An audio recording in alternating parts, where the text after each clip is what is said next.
ಇಂದು all India truck association ನಿಂದ ಪ್ರತಿಭಟನೆ ಹಿನ್ನೆಲೆಯಲ್ಲಿ 3 ರಿಂದ 4 ದಿನ ಪೆಟ್ರೋಲ್ ಬಂಕ್ ಬಂದ್ ಇರಲಿದೆ ಎಂಬ ಸುಳ್ಳು ವದಂತಿ ಹಿನ್ನೆಲೆಯಲ್ಲಿ ನಾನಾ ಜಿಲ್ಲೆಗಳಲ್ಲಿ ಈ ವದಂತಿ ವ್ಯಾಪಕವಾಗಿ ಹರಡಿದ್ರ ಹಿನ್ನೆಲೆಯಲ್ಲಿ ಪೆಟ್ರೋಲ್ ಬಂಕ್ಗೆ ಜನ ಮುಗಿಬಿದ್ದಿದ್ದಾರೆ. ಬೀದರ್, ಕಲಬುರಗಿ, ರಾಯಚೂರಿನಲ್ಲಿ ಜನ ಪೆಟ್ರೋಲ್ ಪಂಪ್ಗಳಿಗೆ ಮುಗಿಬಿದ್ದಿದ್ದಾರೆ. ಕಿಲೋಮೀಟರ್ ಗಟ್ಟಲೆ ಸಾಲುಗಟ್ಟಿ ನಿಂತು ವಾಹನಗಳಿಗೆ ಪೆಟ್ರೋಲ್ ಹಾಗೂ ಡೀಸೆಲ್ ಹಾಕಿಸಿಕೊಂಡ ಪ್ರಸಂಗ ತಡರಾತ್ರಿ ನಡೆಯಿತು. ಏಕಾಏಕಿ ಜನ ಬಂದ ಪರಿಣಾಮ ಬಂಕ್ನ ಸಿಬ್ಬಂದಿ ಅಕ್ಷರಶಃ ಹೈರಾಣಾದ್ರು. ಒಂದು ಸುಳ್ಳು ಸುದ್ದಿ ಅಥವಾ ವದಂತಿ ಹಬ್ಬಿಸಿದಂತಹ ರಾದಾಂತ ಎಂಥದ್ದು ಅನ್ನೋದನ್ನ ನೀವು ದೃಶ್ಯಾವಳಿಗಳಲ್ಲಿ ನೋಡ್ತಾ ಇದ್ದೀರಾ.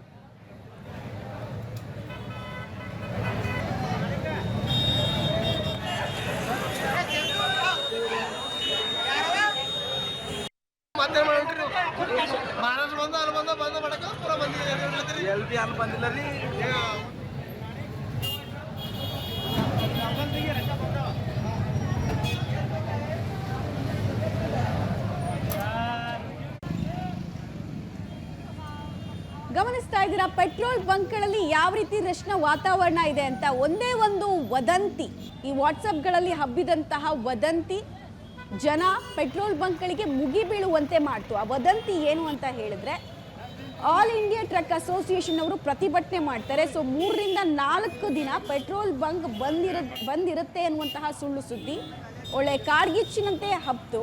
ಬೀದರು, ಕಲಬುರಗಿ, ರಾಯಚೂರಿನಲ್ಲಿ ಈಗ ಜನ ಇನ್ನೆಲ್ಲಿ ನಮ್ಮ ಗಾಡಿಗಳಿಗೆ ಪೆಟ್ರೋಲ್ ಇಲ್ಲದೆ ನಾವು ಮನೆ ಮುಂದೆ ನಿಲ್ಲಿಸ್ಕೊಳ್ಬೇಕಾಗುತ್ತೋ ಅಂತ ಹೇಳಿ ಅಗತ್ಯ ಇಲ್ಲದೆ ಇದ್ರು ಕೆಲವರು ಬಾಟ್ಲಿಗಳೆಲ್ಲ ತುಂಬಿಸ್ಕೊಂಡು ಹೋಗೋದಕ್ಕೆ ಬಂದರು. ಸೊ ಏಕಾಏಕಿ ಓವರ್ ಕ್ರೌಡ್ ಆಗಿದ್ರಿಂದ ಅಲ್ಲಿದ್ದಂತಹ ಸಿಬ್ಬಂದಿಗಳು, ಒಂದು ಪೆಟ್ರೋಲ್ ಬಂಕ್ನಲ್ಲಿ ಎಷ್ಟು ಜನ ಸಿಬ್ಬಂದಿಗಳಿರ್ತಾರೆ, ಅವ್ರಿಗೆ ಹ್ಯಾಂಡ್ಲ್ ಮಾಡೋದಕ್ಕೆ ಕಷ್ಟ ಆಗೋಯ್ತು. ಆಮೇಲೆ ಕೆಲವು ಕಡೆ ಎಲ್ಲ ಜಗಳಗಳು ಕೂಡ ಆಯಿತು ಅನ್ನೋದು ತಿಳಿದು ಬರ್ತಾ ಇದೆ.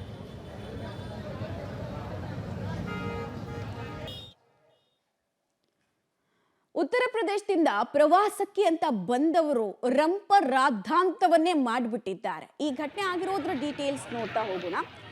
ಹನುಮ ಜನ್ಮಸ್ಥಳ ಅಂಜನಾದ್ರಿಗೆ ಪ್ರವಾಸಕ್ಕೆ ಅಂತ ಬಂದವರು ಗಲಾಟೆ ಮಾಡಿದಂತಹ ಪ್ರಸಂಗ ನಡೆದಿದೆ. ಪ್ರವಾಸಕ್ಕೆ ಬಂದಿದ್ದ ಬಸ್ನಿಂದ ಡಿಸ್ ಕೇಬಲ್ ಕಟ್ ಆಗಿದ್ದನ್ನ ಪ್ರಶ್ನೆ ಮಾಡಿದ್ದಕ್ಕೆ ಗ್ರಾಮಸ್ಥರ ಜೊತೆಗೆ ಗಲಾಟೆ ಮಾಡಿ ಹೈಡ್ರಾಮಾವನ್ನೇ ಆ ಪ್ರವಾಸಿಗರು ಸೃಷ್ಟಿ ಮಾಡಿಬಿಟ್ಟಿದ್ದಾರೆ. 5 ಬಸ್ಗಳಲ್ಲಿ ಬಂದ 200ಕ್ಕೂ ಹೆಚ್ಚು UP ಪ್ರವಾಸಿಗರು ಗಲಾಟೆ ಮಾಡಿರೋದು ಕೊಪ್ಪಳದ ಗಂಗಾವತಿ ತಾಲೂಕಿನ ಕೊರಮನ ಕ್ಯಾಂಪ್ನಲ್ಲಿ ಈ ಘಟನೆ ಆಗಿದೆ. ಗಲಾಟೆ ಜೋರಾಗಿ ಗ್ರಾಮಸ್ಥರು ಬಸ್ಗೆ ಕಲ್ಲು ತೂರಾಟ ನಡೆಸಿದ್ದಾರೆ.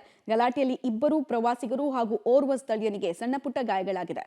ಗಂಗಾವತಿ ಗ್ರಾಮೀಣ ಪೊಲೀಸ್ ಠಾಣೆ ಮುಂದೆ UP ಪ್ರವಾಸಿಗರು ಪ್ರತಿಭಟನೆ ನಡೆಸಿದ್ದಾರೆ. ಸದ್ಯ ಗಂಗಾವತಿ ಗ್ರಾಮೀಣ ಪೊಲೀಸ್ ಠಾಣೆಯಲ್ಲಿ ಈ ಕುರಿತು ಪ್ರಕರಣ ಕೂಡ ದಾಖಲಾಗಿದೆ.